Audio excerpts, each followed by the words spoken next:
and we're talking about how essentially these ancient human beings were trying to communicate in their own language what they were witnessing that they didn't understand. And so they had many different names for these beings who had come to our planet in the ancient past. They called them gods, supernatural entities, giants, watchers, okay? And as this slide says, the Sumerians called them Anunnaki. And that word in their language literally means those who came to the earth from the heavens, but not heavens as in just the sky, as in deep space, from literally off-world. And they arrived on our planet in our ancient past. And there's many different dates that researchers have speculated, and alternative historians and alternative archaeologists have talked about going back hundreds of thousands of years. Probably the most agreed upon time frame is somewhere between 400,000 years ago to about 250,000 years ago. I would probably favor the latter. I would probably favor the former date there, about 400,000 years ago. And this extended story that I'm going to be telling, this generalized story about human origins and the events that took place in our ancient past, is put together from different Sumerian and Akkadian accounts. And what we're really talking about here is precursors to the biblical tradition that went into much greater depth and detail regarding the accounts of what they had witnessed. And then in the biblical texts, these accounts get watered down. A lot of detail is left out, and you don't get the real underlying gist of the story about what happened. It's very fragmented by that point. So that's why I'm essentially going to use some of the Sumerian accounts as the reference material to tell the outline story. All right, and then we'll go into detail later, and we'll look at actual parts of these accounts, and we'll look at detailed aspects of other accounts, the Indus Valley traditions, the Norse myths, etc.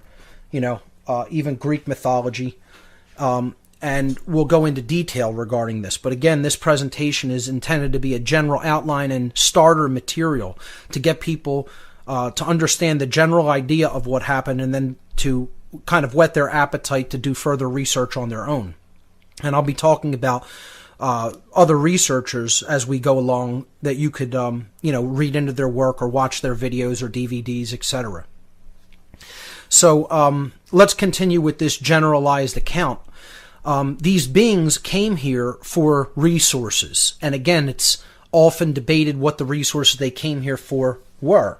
A lot of researchers say it was gold. And that gold has some kind of properties that we still don't really understand why they wanted it. Some people have speculated that it could somehow help to repair their dying atmosphere, and it was going to reflect a certain amount of their star's sunlight into space. I don't know whether that's true or not, okay? I tend to not really think that it was just about trying to put gold into their atmosphere, but some researchers have speculated that. I think gold has properties that, again, human beings don't really understand what it is. It's some sort of an eternal substance, it would seem, that, really no matter what you do to it, it can't be destroyed. It could lay at the bottom of an ocean for hundreds of thousands of years, never tarnish, never degrade. It's pretty much unlike almost any other substance on the earth in that regard. So I do think that they came here for gold, but I don't think it's for just mundane purposes for what they were doing with the gold. Maybe they used it in that ancillary capacity as well, but I think they were that gold, the so-called intrinsic value of gold, which it does not have to human beings in a non-technological society.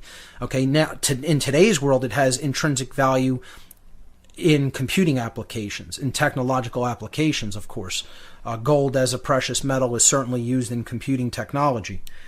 But to a people who are just, living, in a non-technological culture on the land, gold is not going to be anything with intrinsic value. And the people who say it just has intrinsic value inherently are under mind control when it comes to money. These are believers that in the religion of money, and think that you could either eat, shelter yourself, or clothe yourself with gold, because that's what intrinsic value means. Okay? If you can't eat it, if you can't shelter yourself with it, if you can't defend yourself with it in some capacity, it doesn't have any intrinsic value, okay, for survival purposes on the earth. So these beings knew that there was more than meets the eye, literally, when it came to gold. And I do think that they were here for that. And because the accounts specifically talk about the mining expeditions that they put human beings to work in. And, you know, they wouldn't have done that. They wouldn't have gone through such enormous trouble to mine, smelt, and refine gold if it didn't have some kind of intrinsic value to them. And I don't think it was just for monetary reasons. I don't think they used any money. I don't think they had a monetary system. I think this had some kind of a property when you ingested it, or when you performed some kind of chemical operations upon it that enhanced intelligence, enhanced creativity, enhanced health, etc. And we can get into all of that. We could talk about monoatomic gold, etc. We could talk about the usage of the pharaohs in Egypt regarding gold, specifically monoatomic powder gold. But that'll be for another discussion. But I want to continue with this general outline. Their mission was led, the mission of these beings to come here for resources and procure these resources to bring back to their world, was led by two brothers. Now, again, the names aren't as important. These are the names that are used in the Sumerian tradition. But I don't even specifically like to look personally, necessarily look at these as just single beings. When you talk about these beings, I almost look at it as factions of these whole beings, of this group of beings. Okay?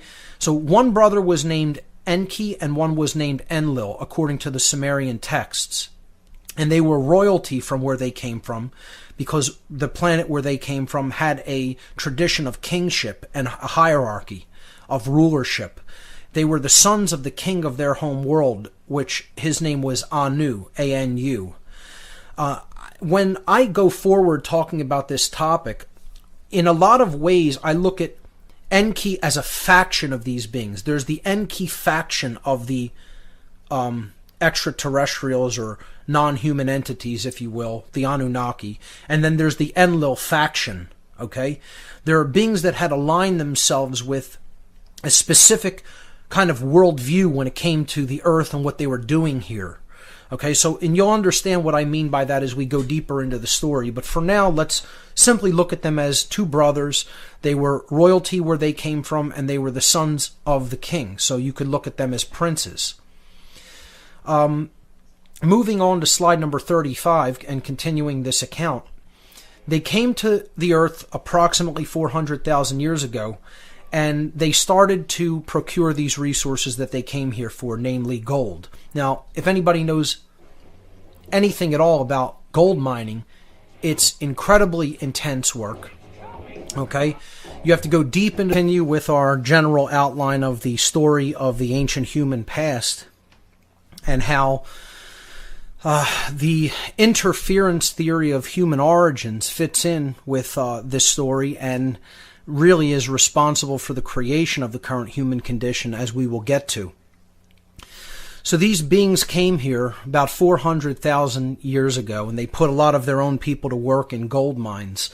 The primary place for the excavations was in the gold-rich veins in southeastern Africa. And this is a region of the world which they personally referred to as the Abzu, A-B-Z-U, or in some translations A-B-S-U, depending on how you're going to transliterate it out of the Sumerian. So Abzu literally in Sumerian means the deep, a very deep place. And that would certainly describe mines.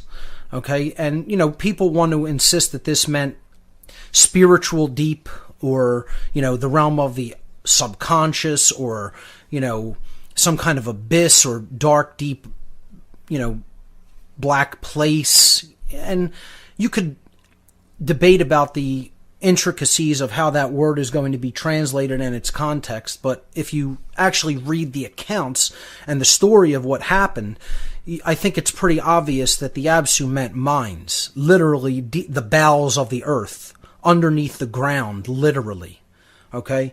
So that's the way that I'm going to translate it and talk about it as we move forward. And again, we can get into specifics on this later. But after realizing that, after coming here on this mission, that they did not have enough manual laborers to do this work. All right?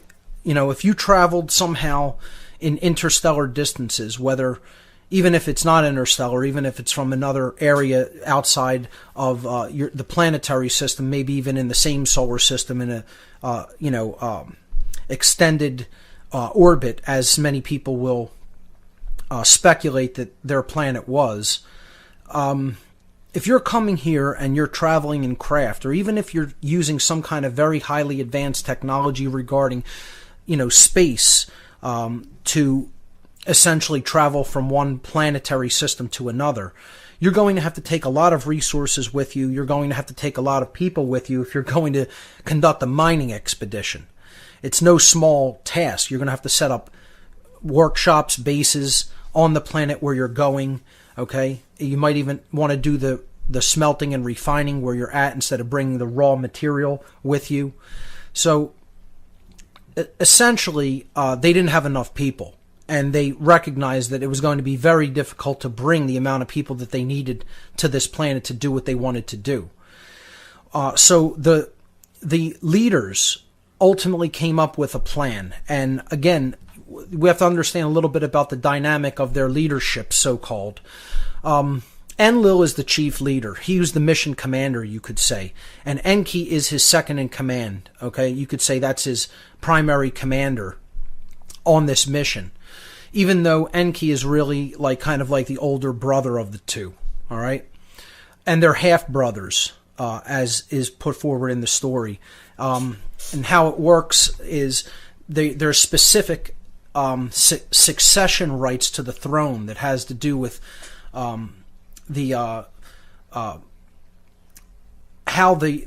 father essentially married, and it has to do with maternal lines. Okay, so essentially Enlil is going to inherit the throne when Anu passes.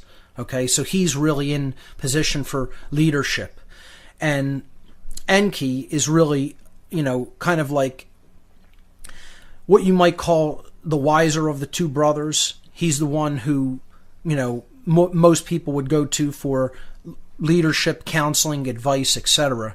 And Enlil really kind of always sort of resented him for that and didn't really want to trust in his judgment, wanted to kind of do things his own way, and to prove kind of that he's in the better position for leadership, because when he does go back to his home planet, especially if this away mission, you could call it, is successful and it provides what his people need, he's going to go and assume the role of leadership where they come from.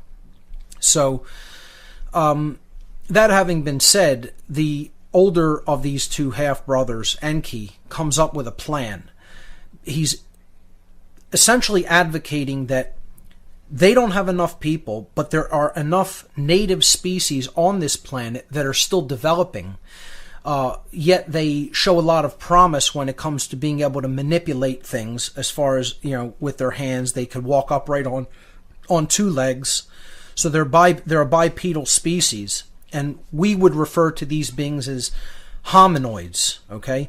Beings that were ape-like in their appearance and were essentially bipedal and probably covered with fur and, living in the wild, living in harmony with nature, with natural systems, and essentially on their own evolutionary progression, okay, their own course of evolutionary progression.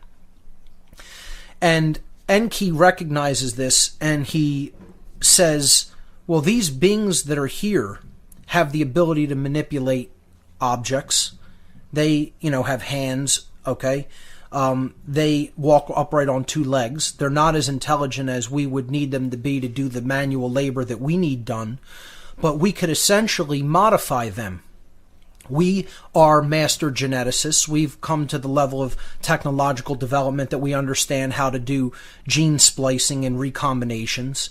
And we can make chimera species. We could splice DNA from one being into another and, come up with different characteristics of our choosing.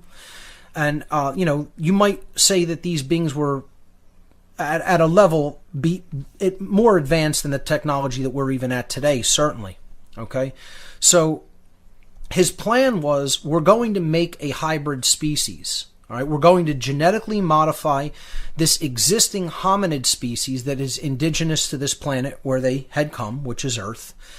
And we're going to use the modified species that we create to do the work that we need done. We're going to put them to work in the mines as kind of like chattel, okay?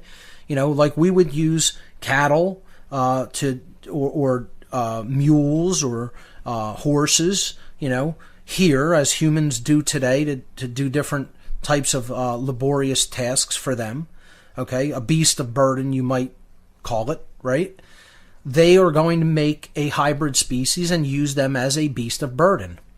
Okay, so first of all, just even looking at this on its face, it's immoral, obviously. I mean, for anybody who, just looks at this from a perspective of they don't care about the natural evolutionary development of these species. They don't care about their freedom. They don't care about what course nature has intended for them. No, we're just going to do what we want and, modify them to suit our purposes.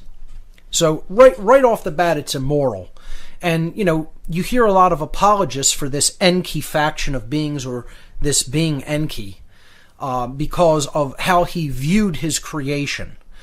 And right off the bat, I just want to say I don't see any good or side to these beings at all.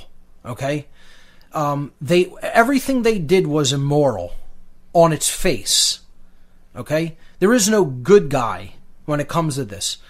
What? Just because Enki later looked at the humans that he had made, the pathetic creatures that he had created that were a slave species to his people, and looked at them with pity and thought that they were so horrible that maybe he could start to teach them and bring them up out of their total ignorance and barbarity, that somehow that makes him the good guy for taking pity on us like that when he was the one responsible for putting us into that condition to begin with.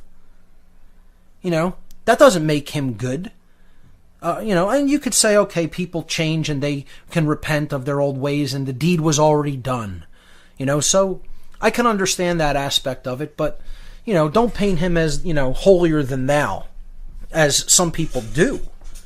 When it comes to looking at the alternative, the Enlil faction, or, Enlil as a being, he does seem good next to him. But I'm trying to put this back to square one and say from the very beginning how these beings came here and behaved was immoral on its face. And it shouldn't be looked at it as in any other way, really, for people who understand natural law. So I'm going to summarize the essential plan that he laid out in the next slide. Passio, my website, whatonearthishappening.com.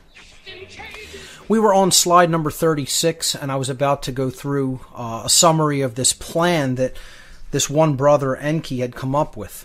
So the plan is summarized in this following exchange between Enki and his brother Enlil. Enki says, "The beings that we need are already present. They already exist. They live in the Absu and walk erect on two legs. My son Ninghizida has tested their DNA, and it is similar to ours.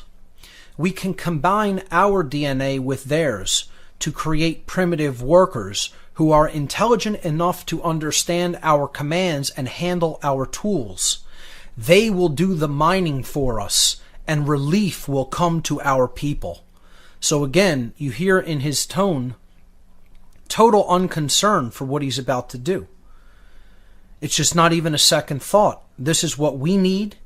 This will bring relief to our people. What's the difference? What will happen, in the aftermath if we create these beings?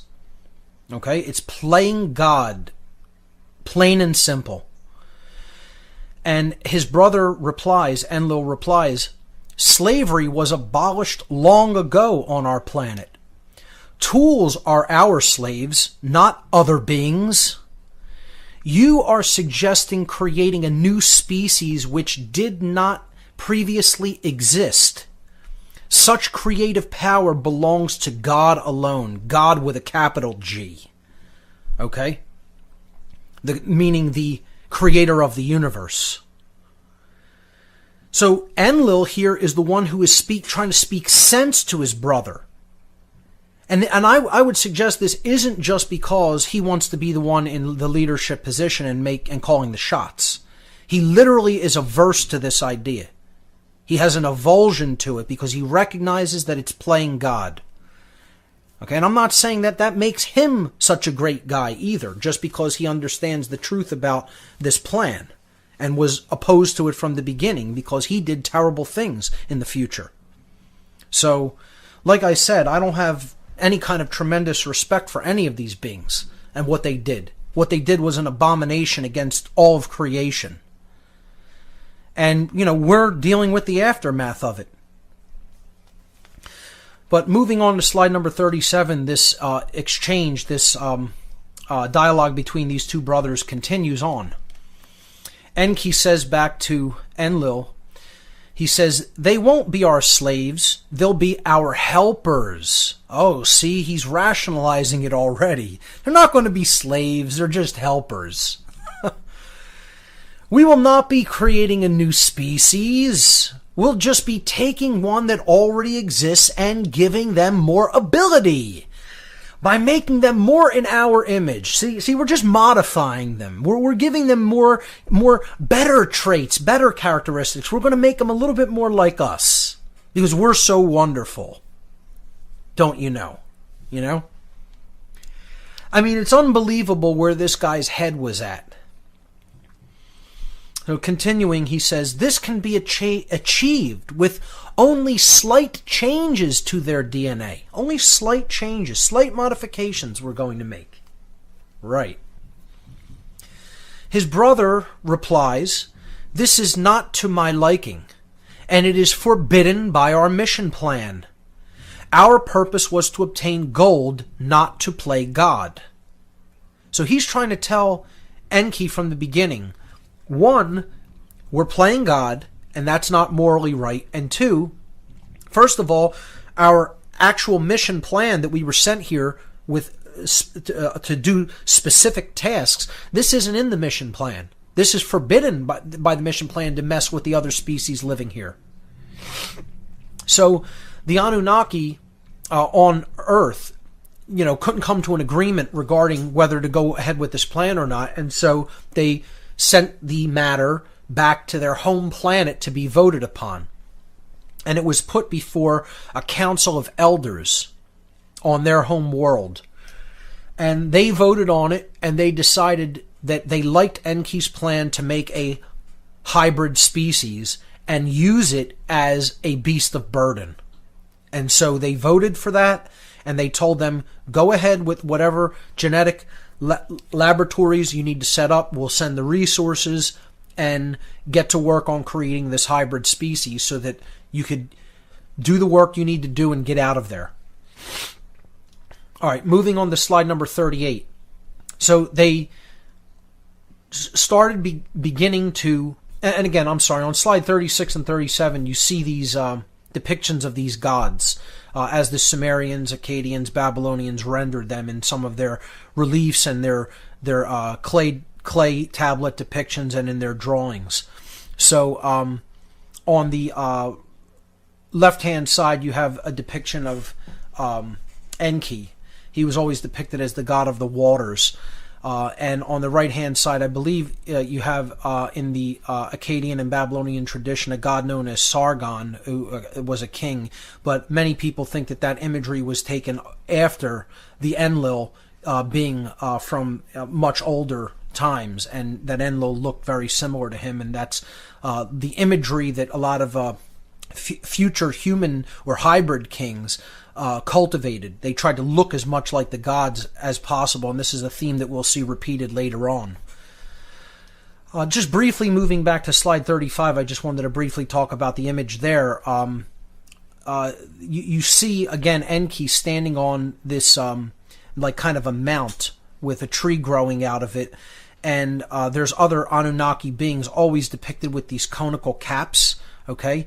And you'll see another being in the mine. He has like sort of a pick in his hand, and you know, there's fumes rising up out of that deep pit, and that was the Absu. This is a depiction of the realm that they called the Absu, which is a mine. And Enki was always depicted as god of the waters, okay? Whenever you see a flowing water trail with fish around it, that's Enki, okay? He was considered the lord of the earth and the waters. And this is very important going forward because the control system is based on water. It's based on admiralty law. It's based on the law of the seas. Okay, these gods are venerated as coming from the sea. And we'll talk about why that may be, because I think that they may still have bases on this planet that are under the sea. That's why they're not anywhere where human beings are at, if there are any of them remaining here. Again, I talk about in this presentation, to a great extent, the vast majority of them are gone. And, you know, the evidence that they're gone is that you don't see them around. You know, we don't see them present in our society. They're obviously very hidden, if any of them are still here. And I believe the ones that are really still covertly controlling things from behind the scenes have bases deep in the earth and deep underneath the sea. And we'll get to that, and we'll speculate about that later. And again, like I said, this whole section of this broadcast and the last couple of radio shows that I've done, the future many shows that I will do, are going to contain speculation. Like I said, I've joked that we should call the show, you know, for the time being, What on Earth may very well have happened on Earth. Okay? So speculation is going to be part of what we do to maintain an open mind and to look at the possibilities here. All right? So, but this relief clearly shows what they talked about as the Absu on slide 35 here. And, you know, you see these beings basically conducting some sort of a ceremony near one of the openings to these mines. So moving forward again now, where we're on slide 38, they began going to work to try to create these genetic hybrids, these a chimera species, if you will, a crossbreed between themselves and the indigenous hominid creatures that were already living here on the earth, and certainly living in on the continent of Africa and in the ancient Middle Eastern region, probably living all over the planet. But again, certainly there were concentrations of them in southern Africa. So whenever you see clay vessels, when they depict clay vessels, and there's pottery, okay, and there's waters being poured, and there's you know, kilns being fired, etc. They're not making pottery in these depictions.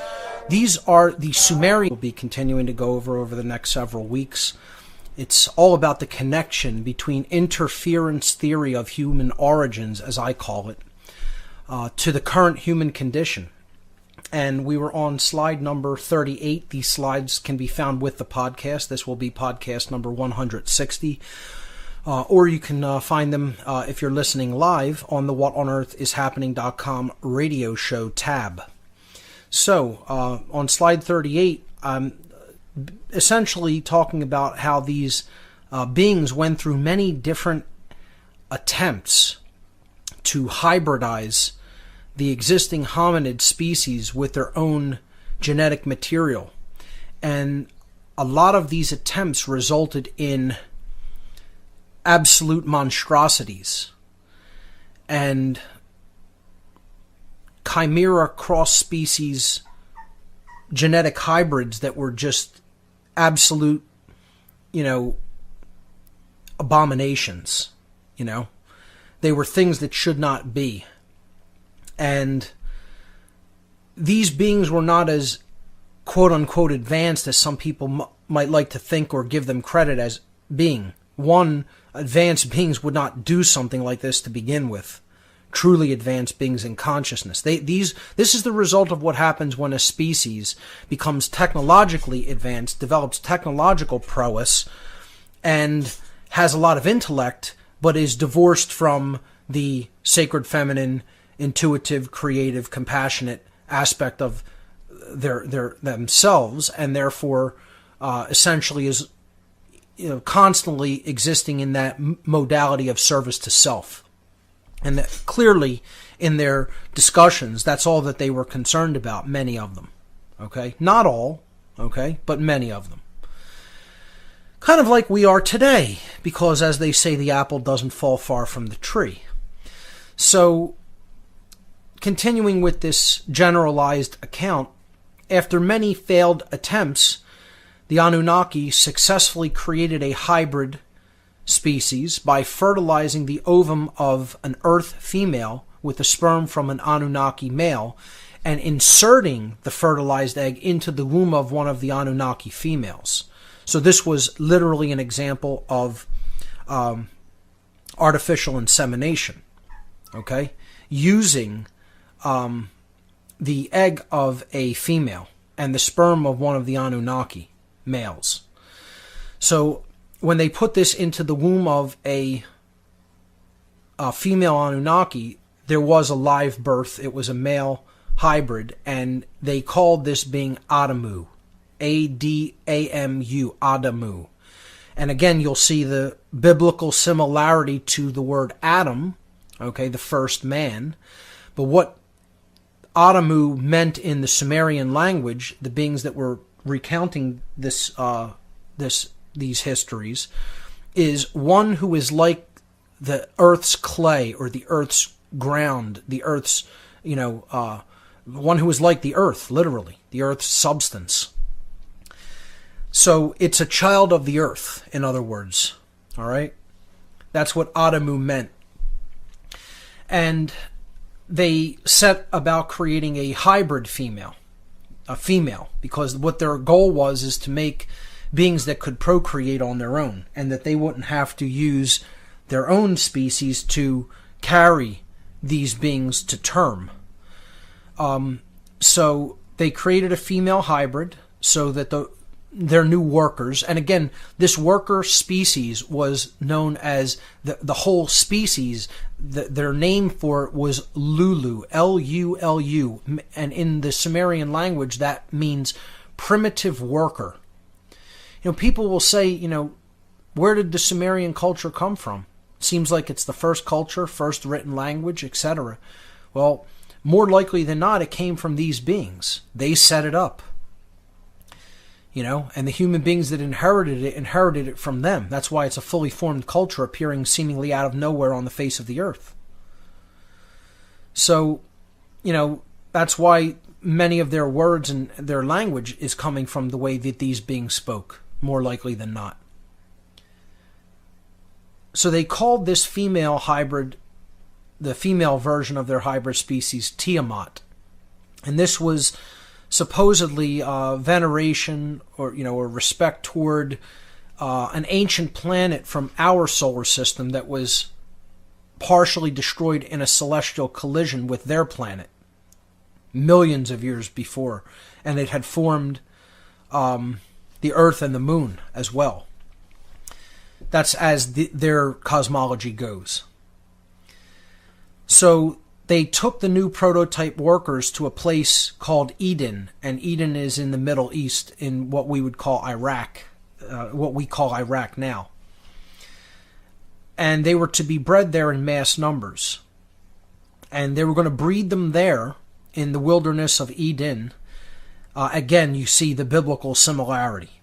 All right, we have the male hybrid species, slave worker that's being created, and they called him Adamu, very similar to Adam, the biblical first man.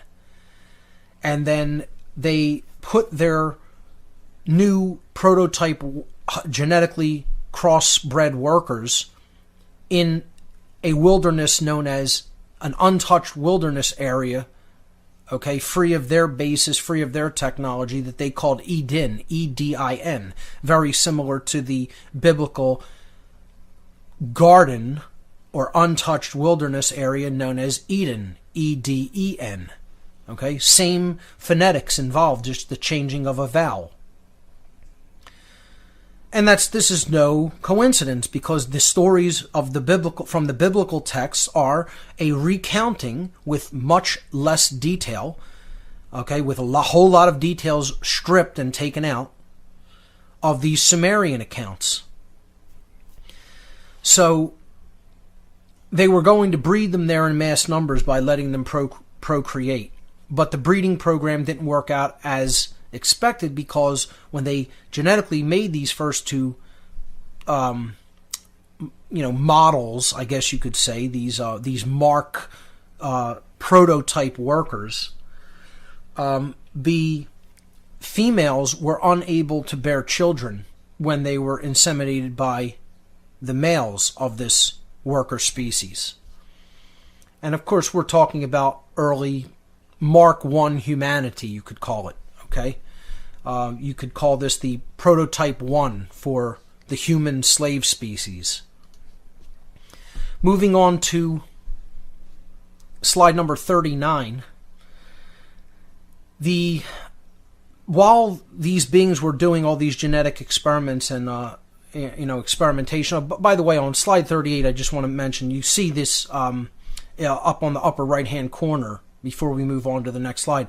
The image there, it's showing you Anunnaki beings ushering in one of these chimera species, this genetic abomination, before Enki. Again, Enki, the water god, seated on the throne as the royalty, and his genetic laboratory workers are bringing him one of the species that they had just created, on some kind of a leash, controlling him, and guiding him in with a noose, a leash around the neck.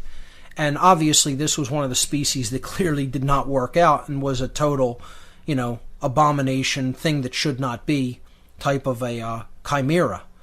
And these accounts talk about many of these going through. They talk about all the different ways that they were defective, the kind of genetic defects that they had.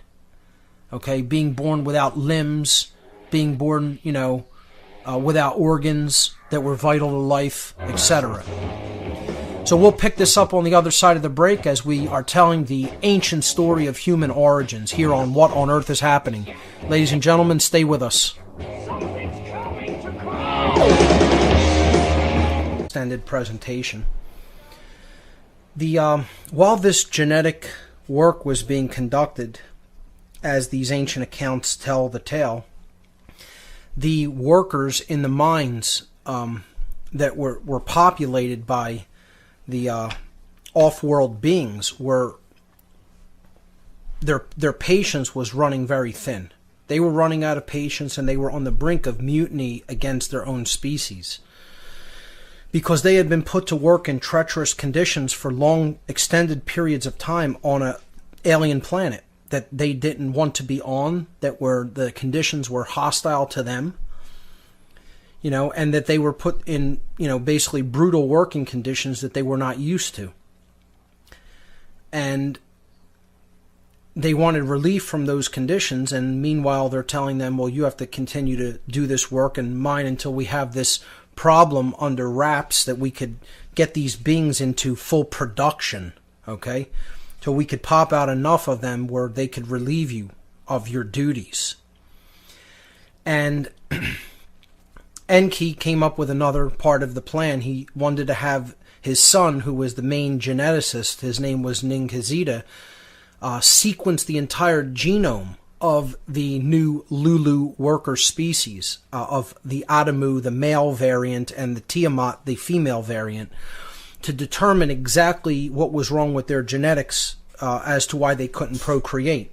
So, again, you could look at this as a tweaking of the genetic coding or the genetic hybridization that needed to be done, because as they existed in their current form, as they had made them initially, they would not be able to procreate on their own, so they needed some other gene spliced in with their genome from the Anunnaki in order to be able to procreate on their own. So the DNA of the two hybrid species was completely sequenced, their genome, and it was compared with the genome of the Anunnaki. They discovered that the hybrids had 22 pairs, a total of 22 pairs of chromosomes, but they lacked 2 chromosomes necessary to be able to procreate on their own. So what they did is they took a pair of chromosomes from themselves, one pair of chromosomes from the Anunnaki, and spliced it into the chromosome from Adamu and Tiamat, the Lulu worker species, the Mark I human species. And that created a total of 1 new pair of chromosomes for a total of 23 pairs. And we'll see that there is evidence for this splicing in the actual human genome. If we look at the human chromosomes, we can see where the splicing took place. And we'll look at that later. Moving on to slide number 40. This genetic manipulation is also described in the biblical accounts. It's described in the following Sumerian account. Ning-Hazita caused a deep sleep to descend upon Enki, Ninmah, Adamu, and Tiamat. Ninmah is another geneticist of these beings that is stepping into the actual experiment and going to provide DNA. He extracted DNA, and again, this is referring to Ning-Hazita, the male master geneticist of these beings. He extracted DNA from the rib of Enki and inserted it into the rib of Adamu.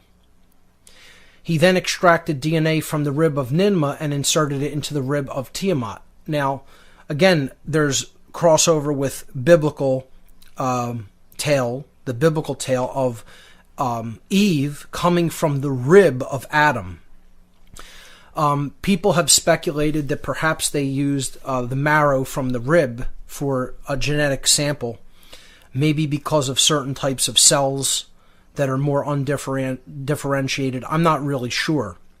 However, literally in these texts, they specifically say that it was extracted from the rib. So maybe that's where the biblical accounts came from. Maybe it was just convenient for them to take an extraction from the rib as opposed to any other part of the body or any organ. So he then awakened the 4 of them, of these beings, Enki, Ninmah, Adamu, and Tiamat, and said to Enki, 2 chromosomes have been added to their DNA. They are now capable of procreating on their own. So a pair of chromosomes was added for a total of 23 pairs, which we have now. And from that point on, they were capable of reproducing without, having to have any artificial insemination done on the part of the Anunnaki.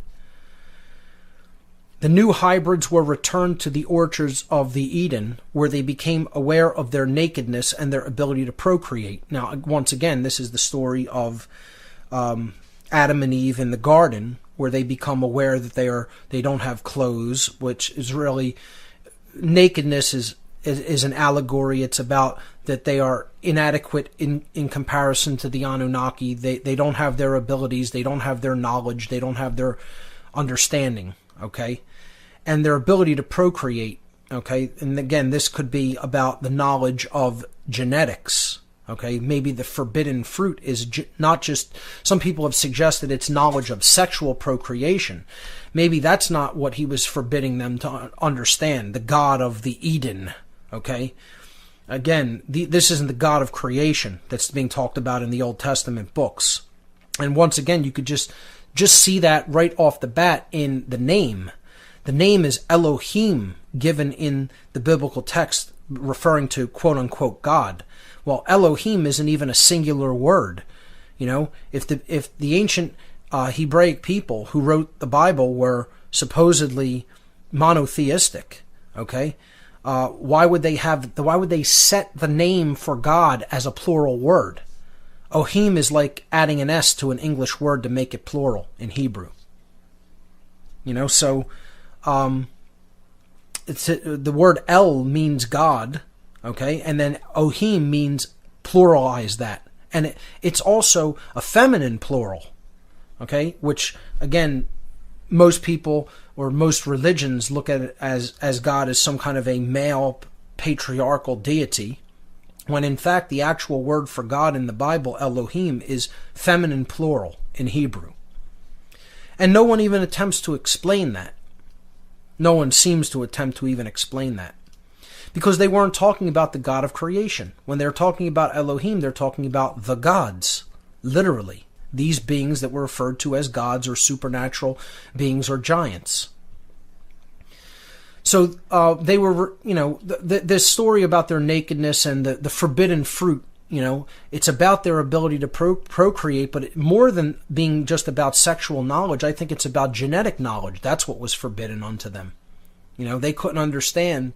They were forbidden from understanding any knowledge about their true origins, how they were created, their creation. So Tiamat made aprons of leaves for them to wear so that they could be distinguished from the other animals. And I guess by other animals, they meant the other hominids that were still walking in that region, is what I expect that to mean. So again, this is the story of Eve making clothing for herself and Adam in the biblical account in Genesis. It's told just in more elaborate detail, more specifics in these ancient Sumerian texts. So let's move on to slide number 41 now. And we'll pick that up on the other side because there's the break music. Ladies and gentlemen, you're listening to What on Earth is Happening here on Republic Broadcasting. Don't go anywhere. We'll be right back.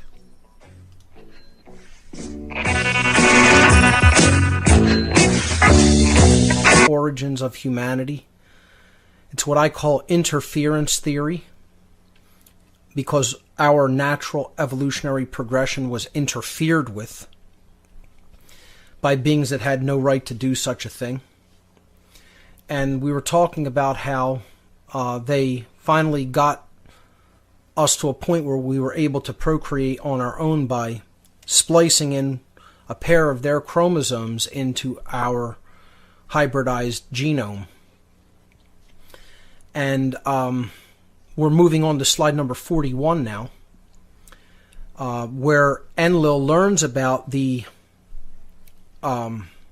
further genetic hybridization of these beings by giving them more of the Anunnaki genes.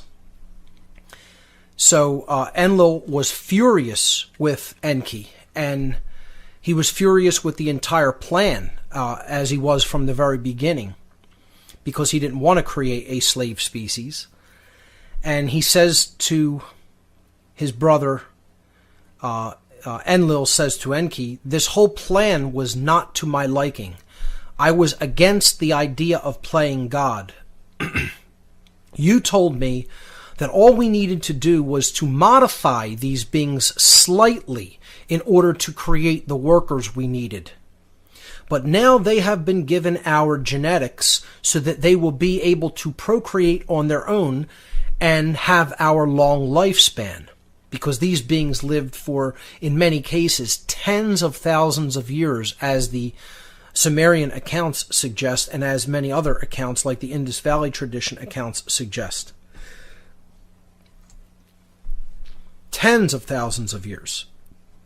That's why they were considered gods. They were considered immortal. Because if a human lifespan was 120 years at the very maximum, and probably a lot less than that because of the conditions that human beings were enduring, the lifespan of these beings seemed like forever. It seemed like they were immortal. because they lived through, you know, generations upon generations of human beings and their families, never seeing these beings die. But die they do, because they are not immortal. And I want to be very clear on that. These beings are not immortal. They're not gods. Okay? They're not supernatural entities. They are flesh and blood entities. And they, some people, and that's my take on it. Some people insist that these are fallen angelic beings. I mean, I don't come down on that side of the fence when it comes to this research. I think that these are beings that are very much like us, except they have a whole lot more knowledge. And, in many ways, they're not any more moral than we are. So, and again, that's just my take. I'm open-minded to all other takes on these beings, as from being other dimensional, angelic / demonic. I'm not saying I completely rule that out. I'm just saying if I'm pressed and you want me to tell you what I think their nature is, it's mortal.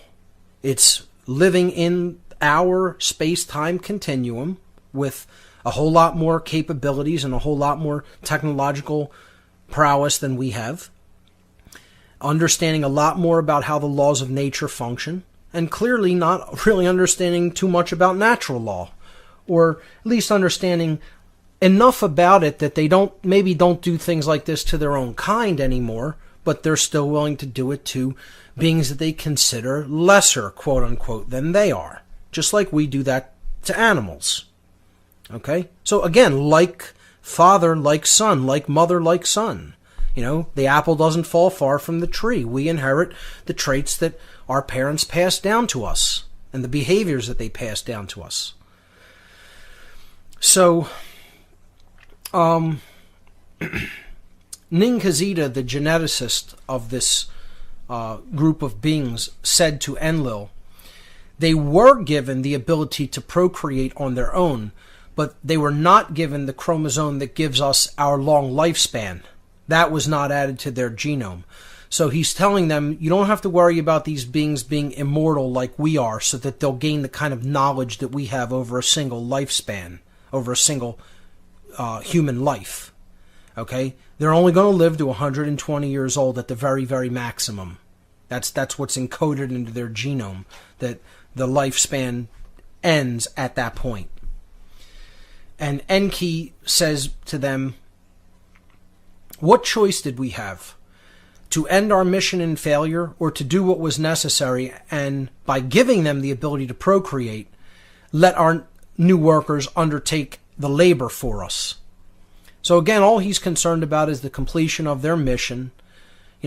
Some people say, they had their back against the wall because their species' survival was in jeopardy and they needed this for the protection of their planet. They needed the resources here for the protection of their planet. There's a million different excuses made. It's always excuses, though, when people do things like this. That's all it ever is justifications. So Enlil replied to them, well, then let them be expelled from the Eden to the Absu where they are needed. And again, this is in alignment with the biblical expulsion out of Eden. God is expelling these beings out of Eden and basically saying, now you go and do your hard labor in the mines of Absu. Okay? And again, it's not just about disobeying the just God and therefore being put out of, a paradise into a hell. They were literally taking them out of a place that was paradisical and untouched by technology, by their technology, and as the nature on this planet intended it to be, which was the conditions that they were being reared in.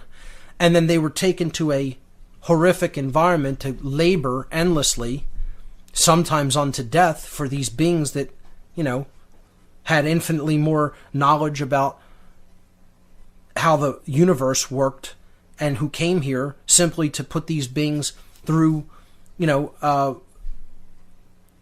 long periods of work as beasts of burden, literally. So there's two sides to this biblical expulsion from Eden. You could look at it allegorically, you could look at it literally.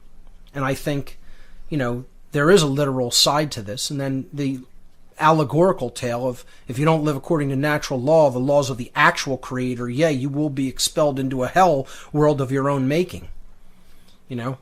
But I don't think that's what we're really talking about here. It's a way of interpreting it. So moving on to slide number 42, where and by the way, let's just briefly look at the image on slide 41. Again, you see this kiln or urn of some type with a tree growing out of it. And, I neglected to really look at some of the imagery on the last couple slides. Let's move back to slide 39 and look at the imagery, because it's very important, and it sets up the imagery on slide 41, which I want to talk about. On slide 39, you see a bas-relief of some Anunnaki, gods of the Sumerians, kings of the Sumerians, and they're all pointing to a tree, okay? And the tree is expanded, okay? And there's a winged image or symbol over the tree, all right? And what this depicts is the genetics laboratory. It depicts the geneticists working with the life essence. They called it life essence, and they meant DNA. They were basically sequencing the genome, expanding the DNA, the base pairs. And that's what you're seeing here. The ladder of DNA, or the spiral of DNA, is the tree. That's their imagery for it. Okay, we look at it as a double helix spiral. They looked at it as a tree when the base pairs were expanded, okay, or broken apart. And that's what you're seeing in the middle there. Okay, they called it the tree of life. And then the ancient Kabbalistic tradition, from where the ancient Hebraic traditions come out of, they have a tradition regarding the tree of life as a system of correspondences for the self. So this is depicting these so-called gods, okay, performing genetic experimentation. All right? And their symbol is that winged disc symbol above. That was the symbol for the Anunnaki by the Sumerians. Whenever the Sumerians were referring to these beings, they often used that winged disc as their symbol. So, we'll pick this up on the other side of this break. Ladies and gentlemen, you're listening to What on Earth is Happening. Stay with us. Continuing with the ancient fragmented account of human origins as connected with the visitation and interference of beings from elsewhere. A difficult pill for many people to swallow when it comes to the research about what led to the current human condition, but absolutely vital and necessary to understand. And we're going through this generalized account, and I think what I'm going to do for tonight's show, I know I said I was going to take calls in the third hour. I think I'm going to just keep going with this story and hopefully try to get through it and forego calls for at least this one show, and we could pick up calls on next week's show. I hope people aren't too disappointed about that, but I think that this material is important enough that I want to try to continue to present as much of it as possible, at least for this week. Okay, so let's continue with slide number 44 we were on to. I'm sorry, slide number 42. So after the expulsion from Eden, actually I was preparing to go back to 41 before the break. So 41 shows again this tree, the image on 41. You see Enki seated there on his throne overseeing the operation, and one of his geneticists again is putting waters into this fount in which the tree is planted. And this represents the vessels that they use to do genetic experimentation, what we might call test tubes today. So the thing he's pouring in there is genetic material. The tree represents DNA. It's the tree of life, hence the codes that make up all of life, and code for different behaviors and characteristics and traits. So now that I've briefly outlined some of the symbolism, you'll see it all over when you look at these beings, when you look at the traditions that talked about these beings and tried to preserve accountings of the histories that they had seen and undergone in these ancient cultures. The tree of life as a genetic symbol is constantly recurrent. So let's move on to slide number 42. This new hybridized species of workers that they had made when they started putting them to work in the mines, in the Absu, proved very difficult to control. They seemed to be too intelligent and wanted to be free. Okay, they didn't like being enslaved. I would suggest most species don't like being enslaved. It seems humanity currently is the exception to that rule. It seems we enjoy our enslavement all too much. But, perhaps covert enslavement is really enjoyed by us. But, overt enslavement we kind of recognize, at least. And this was overt enslavement, as depicted here on this, etching. I believe this is a bas relief that is then has like a rubbing done of it, or maybe just a drawn translation of that. But essentially, this bas relief or stele here is depicting the Anunnaki and their new slave species and how they were controlling them and putting them to work in the mines. You could see that they're clothed, they're larger than other beings, they have human beings on leashes, they're stepping on a human being who isn't complying, and the other beings, the human beings are naked. The other human beings naked are being ushered into one of the entrances of the Absu, or the mines. Okay, it was all there. It's all depicted. And people will still deny this was going on. And these weren't just kings of their people who were putting their own people into the mines. They're always depicted as giants, physical giants, not just giants metaphorically, these are great men of stature, of social stature. No, they were depicting them as larger than other beings. And some of these beings, they're said that they are upwards of 30 feet tall. Some of the original purebred Anunnaki. Okay? And some of them, you hear accountings of some hybrids of them being, 9, 10, 12 feet tall. But one thing or another happened to result in this condition. And I personally I'll tell you what dynamic I personally fall onto believing in a moment, but let me just explain these two scenarios.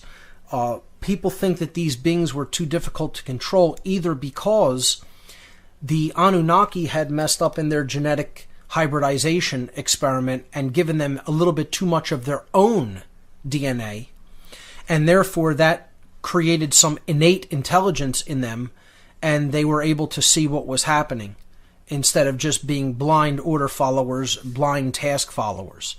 Okay?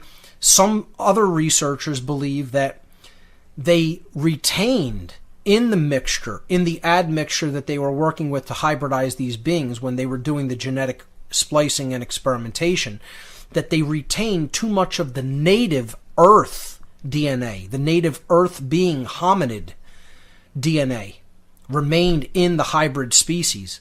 Now, I think that is the case. It isn't the infusion of Anunnaki DNA. It's our native Earth DNA that was remaining in us, because that was the unpolluted DNA that was still on a natural course of evolving in harmony with this planet.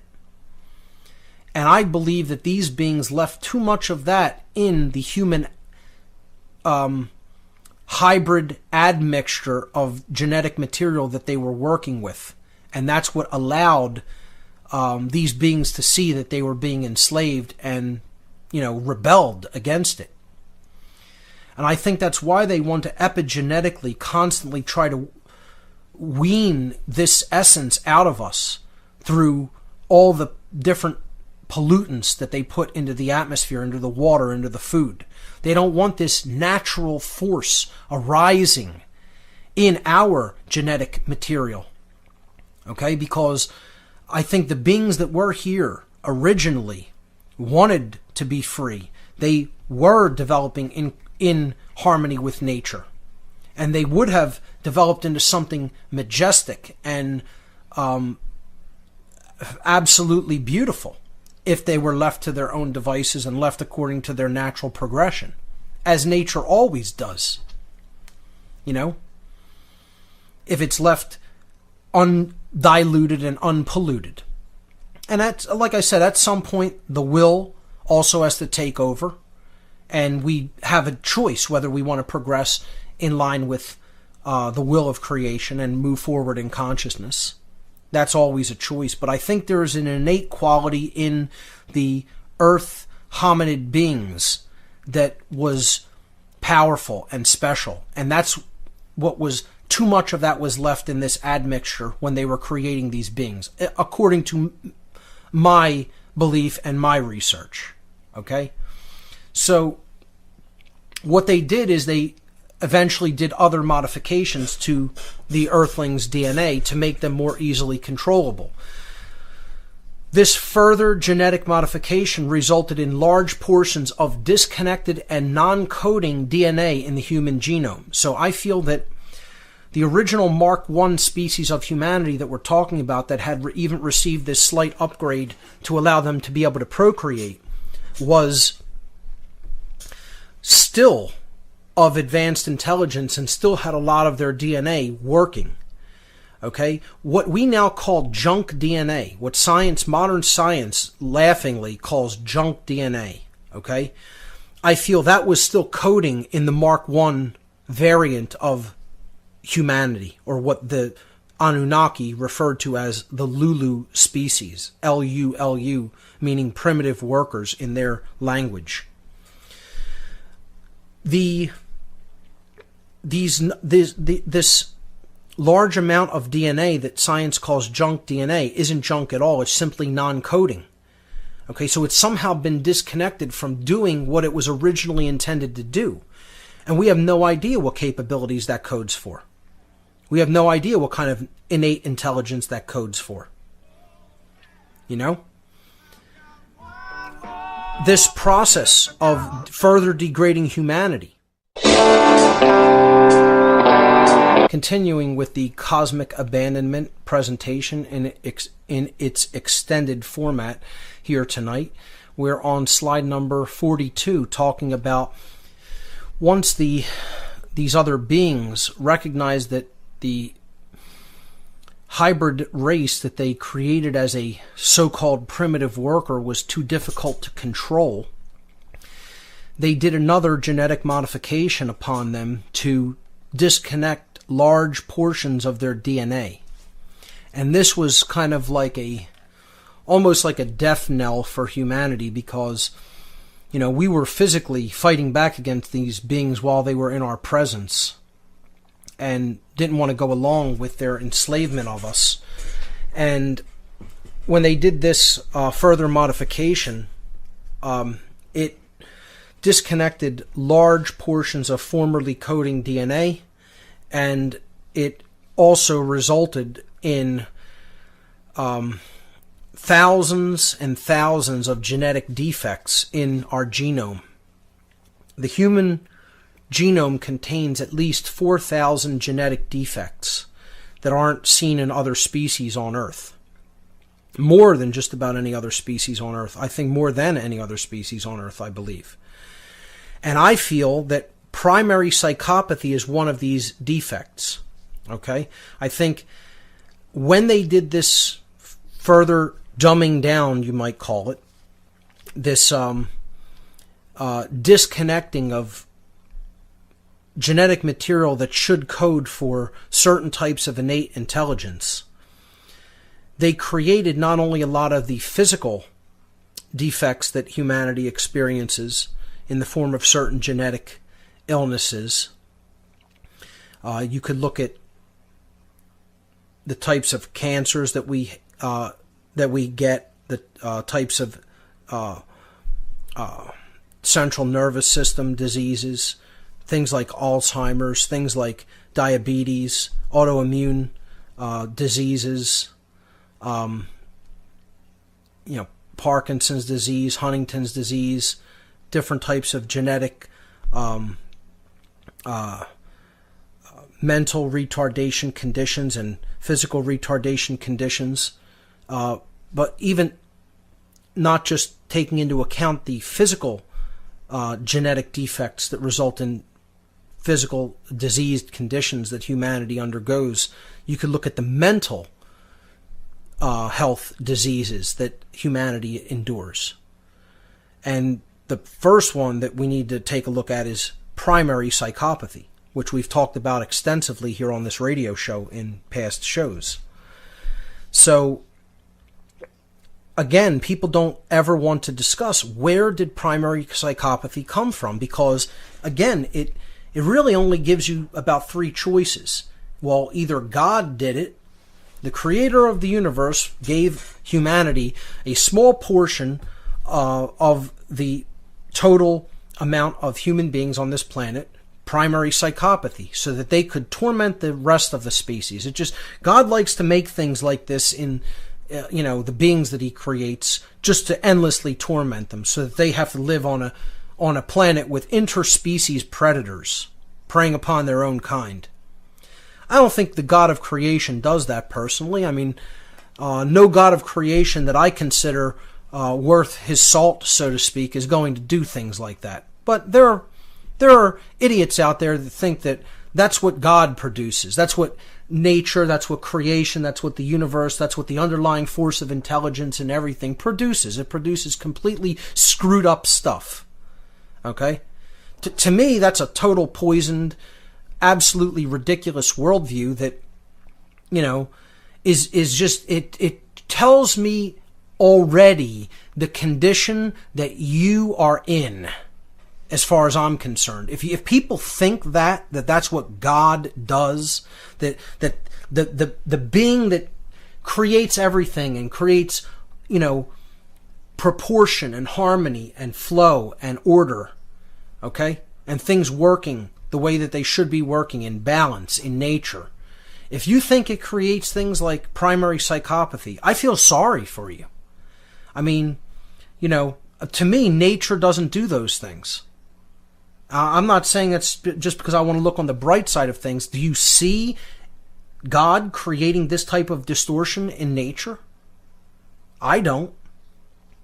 I mean, my worldview doesn't look at that God just does things like that, or whatever force of creation you want to talk about just does, and it doesn't happen just randomly.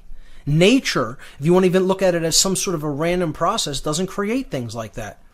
And once again, people will say, well, this is some sort of an advantageous condition, psychopathy. No, it isn't. It's a degradation. It's a degrading. It's turning a human being into an animal. That's what psychopathy is. It's taking the qualities out of a human being that make it a human and turning it into an absolute animal beast living in the field like other animals. And that's not what a human being is. That's a degradation of a human being. That's something infinitely less than what a human being actually is. The other options are, well, humanity did this to ourselves somehow. We genetically modified ourselves somehow. Or, if we didn't do it, then some other intelligent being did it. And that's what I'm suggesting here, is that's why primary psychopathy exists, because another species tampered to such an extent with our genome for reasons of their own that they created a slew of defects in the code that nature originally provided for us, that created all these different genetic conditions, these genetic degradations and defects in our genome, including primary psychopathy. And again, that's part of what we're going to explore throughout this presentation. So let's move on to slide number 43. The biblical accounts describe this further degradation of early human beings. And this is from Genesis chapter 11, quote, "The whole earth was of one language and one speech. And the children of men said, Let us build a city and a tower whose top may reach unto heaven. And the Lord came down to see the city and the tower, which the children of men had built. And the Lord said, Behold, the people are one, and they all have one language. And this is what they begin to do. Nothing which they can imagine will be impossible for them to do soon. Let us go down and confound their language, that they may not understand each other's speech. And from that time forward, the Lord scattered them upon the face of the whole earth, and they stopped building the city." Okay, so let's take this one step at a time in breaking this down. The whole earth was of one language and one speech. Well, what does that mean? It means that there were pockets of people throughout the world that knew what was going on. Or maybe even the majority of people knew what was going on. Hey, this slavery was out in the open. It was not covert, it was overt. It wasn't done through mind control. It was done through physical control by these beings and their technology, which they had brought to this planet, which was unlike anything these ancient humans had ever seen. Well, they were a new species. They hadn't seen anything. They had no frame of reference to understand what was happening to them. But they were able to at least see that they weren't free, that they were being controlled by these beings like cattle out in the open. So they were of one speech. They were all on the same page, is what that means. What on earth is happening? I'm your host, Mark Passio. My website, whatonearthishappening.com. We were on slide number 43, and I was breaking down some of the account in the biblical story of Genesis chapter 11 that describes the further degradation of early human beings that we already talked about kind of in detail from the Sumerian accounts. And when it says that the whole earth was of one language and speech, it means that the human beings were united on the same page regarding their enslavement and how they were opposed to it. And when they said, "Let us build a city and a tower whose top may reach unto the heavens," that could mean many things. Some researchers suggest that they were actually building technology that was similar to the Anunnaki's technology, and this was some sort of a launching site for, craft that could get into Earth orbit. If they were, we're talking about thousands of years duration here. We're not talking about this happened over a period of weeks. All right, these beings, some of these beings, after they came out and after they started procreating on their own, the Anunnaki could not contain them to certain areas. It was literally, this is why the elite, so-called, quote unquote, are obsessed with controlling population. As the population grows, the beings you're trying to control become more and more difficult to control because you're only so many. And if their population grows out of hand, you're going to have to reel that in order to keep them under control.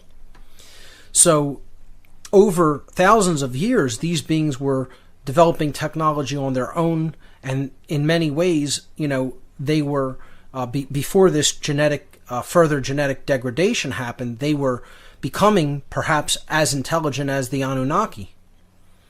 And they had built cities and they had built civilizations and, they had technology at that point. And essentially these beings were saying this has to go. They can't continue to do this because we're not going to maintain our control over them and we're not going to have the resources that we need.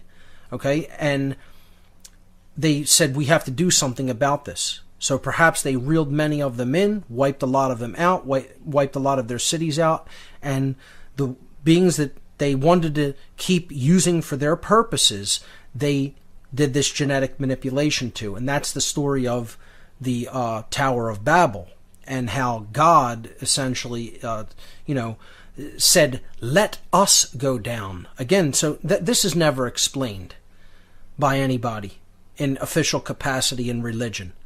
Why would God, okay, who's saying the people are of one, they have one language, and they're building something that is like what we're capable of building, nothing which they can imagine which will be impossible for them to do soon. Okay, they'll be able to do anything. So let us go down and confuse their language. Okay, well, who's us and what is their language? I'm going to confound their language. First of all, if God is saying that, why doesn't he say, I will go down? No, let us go down and go down. In other words, go down to the earth from our craft in orbit. Let us do that. The gods, quote unquote, small g.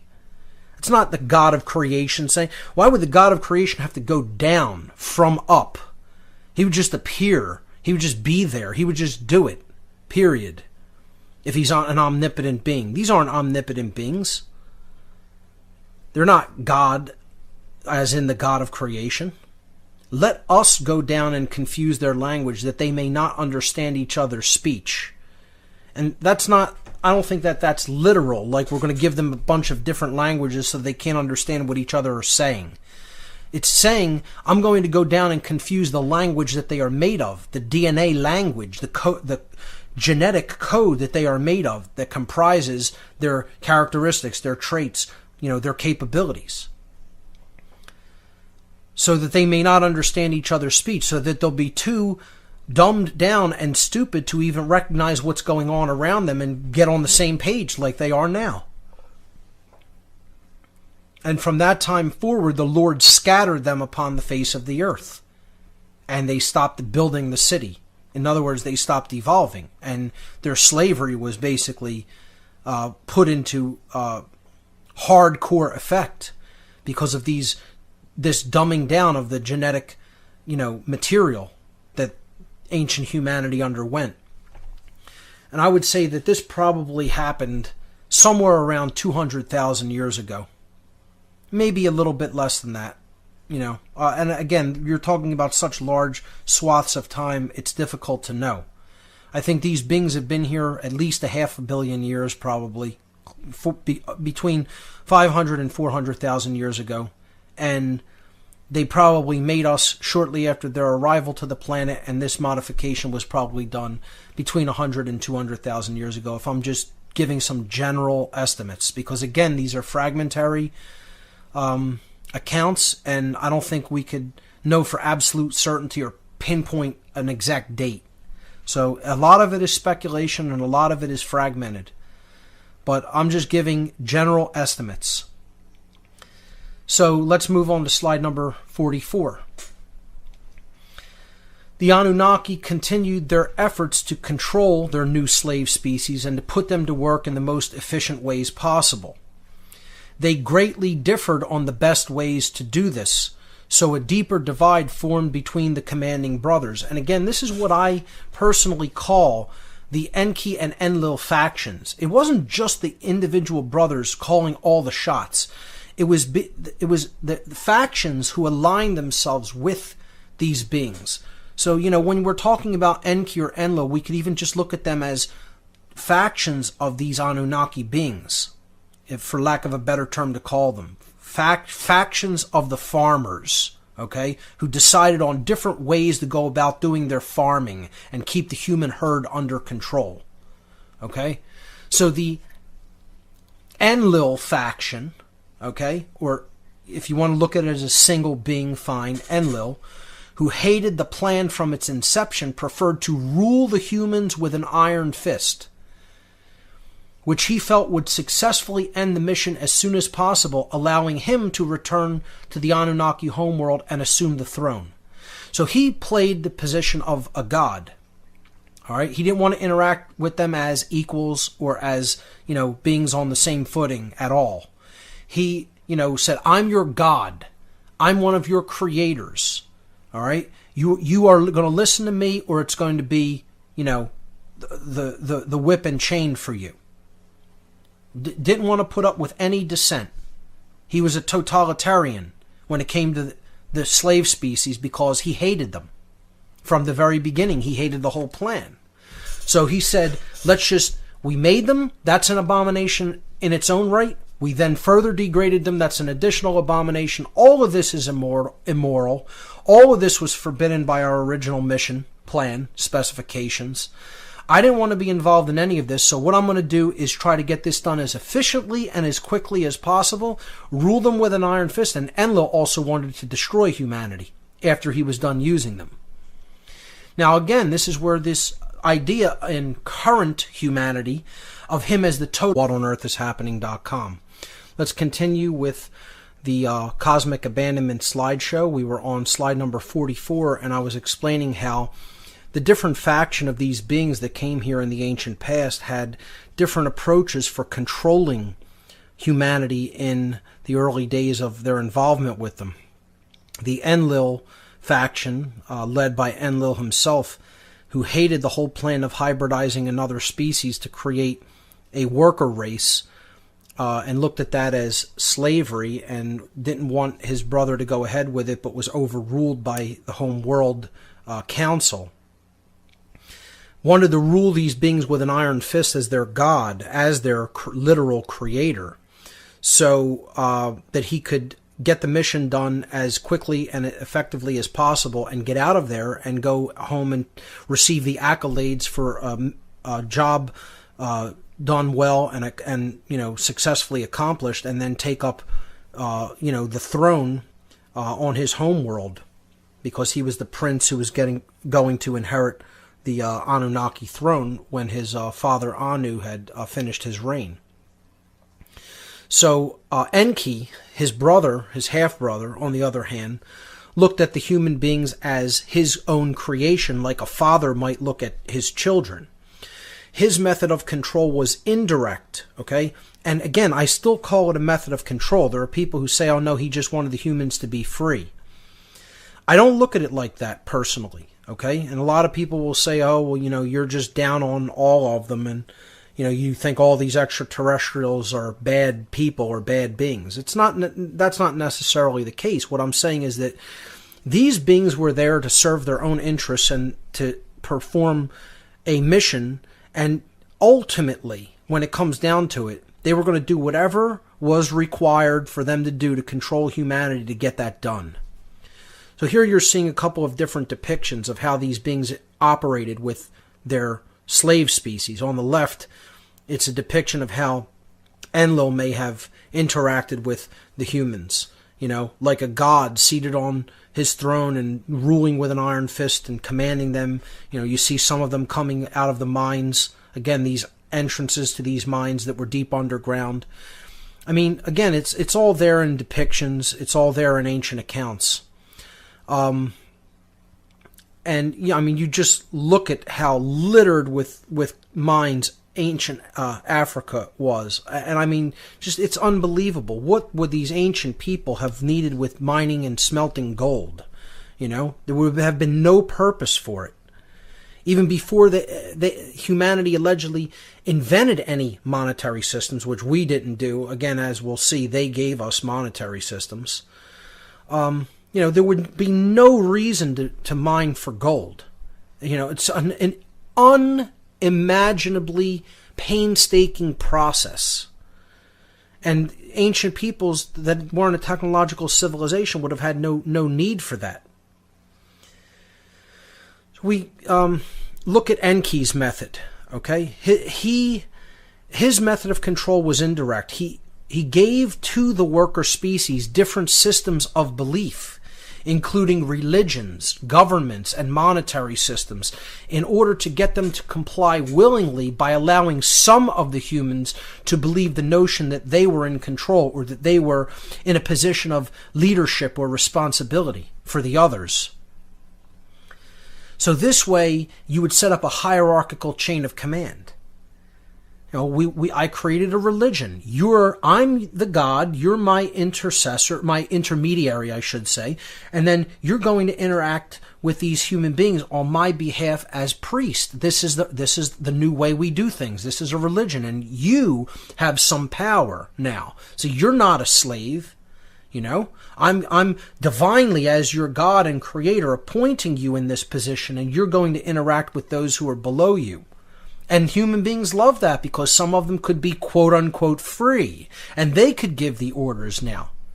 See, they're just all in a rush to just exchange positions with their enslavers. And nothing is different. Once again, same thing, same story. We're in the same situation today. People think it's all about just taking out the so-called Illuminati, the so-called elite, Why? Because there aren't thousands of people that would be willing to trade places with them and are so immoral that they would do the same things that they were doing in a heartbeat. It isn't about changing the way all of us think. It isn't about taking down corrupt and immoral institutions that don't serve us. No, we need to leave those systems in place. And somehow we're magically going to be free. Yeah, okay. Yeah, you keep believing that you can keep your hand in a pot of boiling water and not get burned, or nothing's going to happen to it. I can keep my hand directly over this fire for as long as I feel like it, and it'll be fine. That's the same thing. It's just as ridiculous as saying something like that.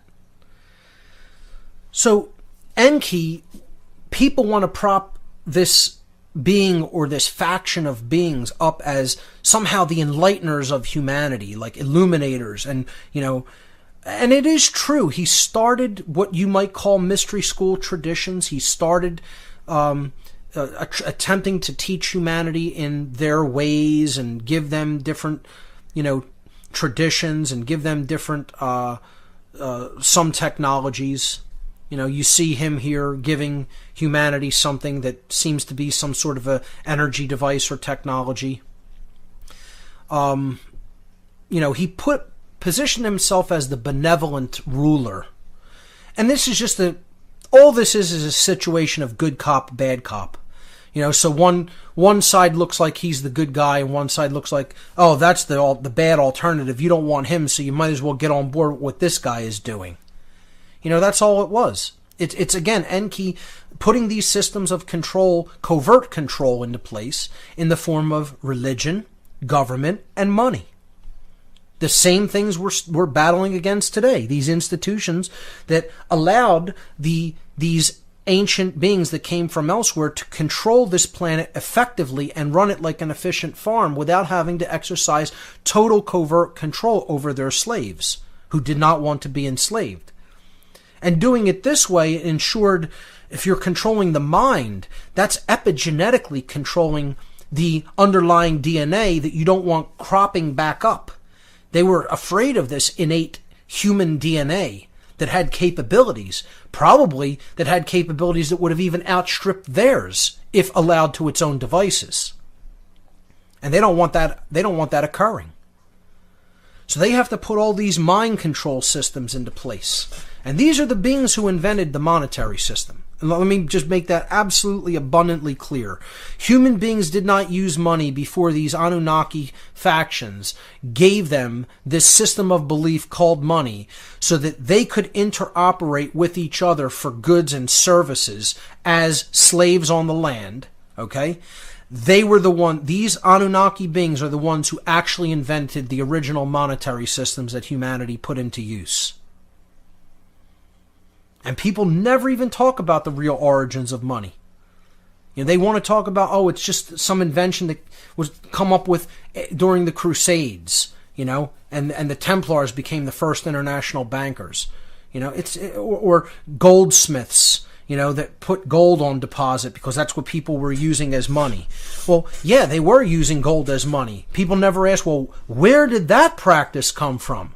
Okay, you could talk about the origins of paper money and banks and fractional reserve lending until you're blue in the face. Where did the use of gold for money originally stem from? It was already in full swing at the time of the Sumerian civilization, melted and refined and pressed as coinage for their purposes. as a system of interaction. And then that creates a social strata. You know, this is what they were trying to do. They were trying to create social strata and hierarchy among these beings so that they would be easier to control. And some of them would see themselves as, I'm a leader of these other people. Welcome back, everyone. You're listening to What on Earth is Happening here on Republic Broadcasting. I'm your host, Mark Passio. My website, whatonearthishappening.com.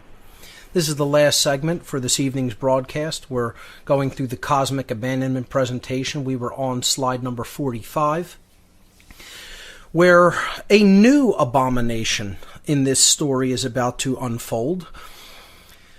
Eventually, over time, the beings that came here, these Anunnaki, as the Sumerians called them, meaning those who came to the earth from the wider cosmos, from the heavens, began to take human females as sexual partners. Okay, so some of them actually directly interbred with human females. And offspring were born that were yet another hybrid species with more of these visitors, these Anunnaki's DNA in them. So some researchers referred to this new species that was a second hybrid species that was literally created from actual sexual reproduction between Anunnaki males and human females as demigods, because they weren't full Anunnaki beings. They were not full quote-unquote gods, nor were they fully human. They were another cross-species hybridization created, by interbreeding between the Anunnaki and their slave species. So this interbreeding is described in the book of Genesis in the Bible, chapter 6. Quote, "And it came to pass when men began to multiply on the face of the earth, and daughters were born unto them, that the sons of God saw the daughters of men were beautiful. So they took wives of any of them which they chose. And the Lord said," again, this is now one of the commanding factions, or the commanders and Enki. More likely than not, it is Enki speaking in this regard. "My spirit shall not always strive with man, for he is also mortal." Again, this is another reference that we're not talking about an immortal being or an actual God. He is also mortal, meaning I'm mortal and so is man, even though my lifespan is much, much, much longer than mankind's lifespan. Going back to the quote, he says, "My spirit shall not always strive with man, for he is also mortal, yet his days shall be no more than 120 years. Again, this is that limiting of the human lifespan that was encoded into the human hybrid genetics, because they didn't want them to have their extended lifespan by giving them the gene that controlled that lifespan. Continuing with the quote, "There were giants in the earth in those days, and also afterward, when the sons of God came unto the daughters of men and bared children with them. The same," in other words, their offspring, "became the mighty men of old, the men of renown." And they are referring here to what is called the Nephilim. In English, it's Nephilim. That's transliterated from the Hebrew, which I believe is Nun, Peh, Yod, Lamed, Yod, Mem. Okay, Nephilim in Hebrew. And that word Nephilim comes from the Hebrew word Nephal. Nephal, or Nun, Peh, Lamed, literally means to fall or to descend. Okay, so this is where some people get this notion that these were beings who were fallen angels. They had fallen from another dimension, they had fallen from grace, etc. But it literally means to descend, to come down from. Okay, and these were beings that they had come down from the original genetic purity of the Anunnaki, and through this interbreeding process had become a hybrid and not a purebred, but had become a cross between Anunnaki and human. And hence they were fallen from, were seen as fallen from their original genetic purity by probably both the gods and the humans, and therefore they were called demigods or giants, you know, because they weren't as large as the Anunnaki, and nor were they as small as the humans.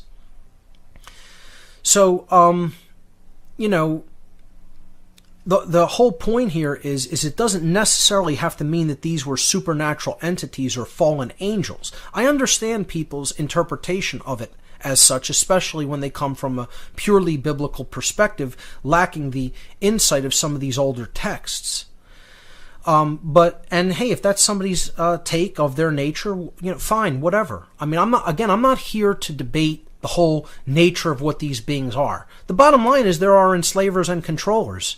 You want to be free? You have to stop following along with their agendas.